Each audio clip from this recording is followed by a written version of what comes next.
Assalamualaikum warahmatullahi wabarakatuh. Perkenalkan, nama saya Denda Trimartio dari kelas 10 MIPA 3. Di sini, saya akan menceritakan kembali kisah Tanjung Puri dan Tangisan Putri Galuh Suwangi. Selamat mendengarkan. Dahulu kala, ada kerajaan bernama Tanjung Puri. Rajanya bernama Raja Halim Mangku Praja. Permaisurinya Atika Raradirana. Raja dan permaisuri sangat baik hati. Mereka mempunyai dua orang putri cantik dan jelita bernama Putri Roro Sulasri dan juga Putri Galuh Suwangi. Pada suatu hari, ayahnya berbicara kepada kedua putrinya, yang dimana sang raja menyuruh putrinya untuk mencari pendamping hidup.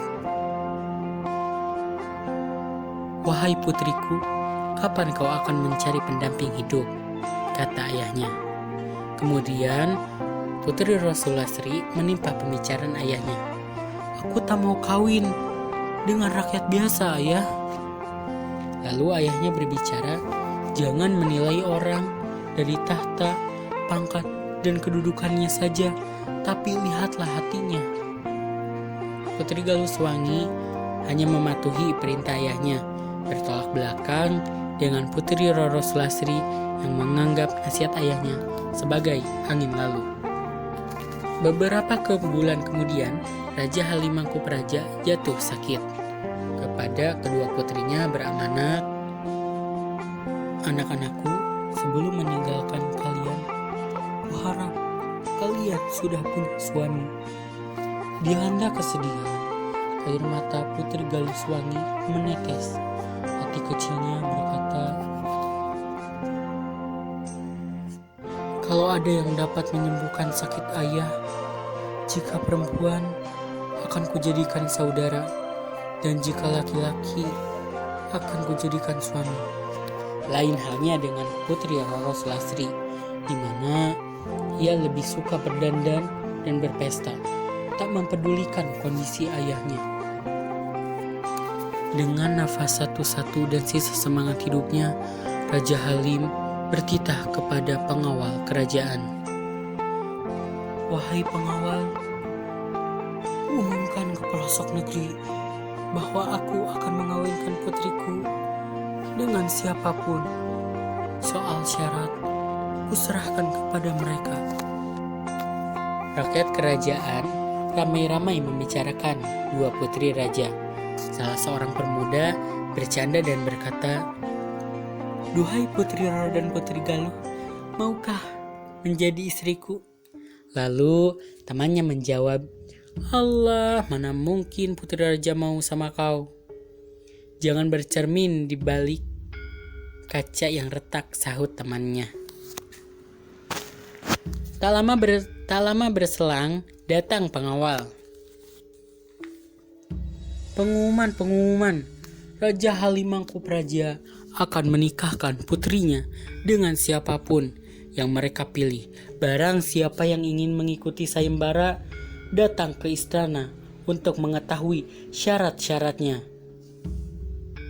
Sepekan setelah pengumuman, tak seorang pun datang.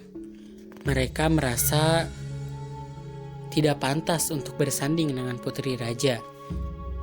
Para warga pun merasa sadar diri dengan keadaan mereka. Di kampung Haruai, dekat kerajaan, ada pemuda yang bernama Joko. Pemuda itu ingin meminang putri raja. Dia sangat buruk rupa, dan ia memiliki nama asli Joko Jaroli. Sementara itu, di kerajaan seberang, ada pula putra mahkota raja bernama Pangeran Hanung, Prabu Cakra. Wajahnya tampan, bijaksana, dan ramah. Pangeran pun berniat mempersunting putri raja. Hampir bersamaan, kedua pemuda tersebut datang di istana. Pangeran Hanung langsung memasuki kamar raja dan mengobati raja. Namun, setelah beberapa kali mantra diucapkan, tak terlihat pun bahwa raja sudah sembuh. Setelah itu, giliran Joko pula yang masuk ke kamar.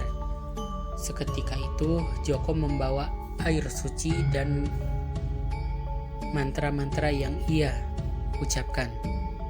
Seketika itu, raja pun terduduk dan raja terlihat sudah pulih seperti semula. Sesuai janji dengan tulus, Putri Galuh Swangi menerima Pangeran Joko. Pangeran Hanung tak sudi jika Putri Roro Sulastri jadi istrinya, karena tabiat buruk yang selalu Putri Roro Sulastri lakukan.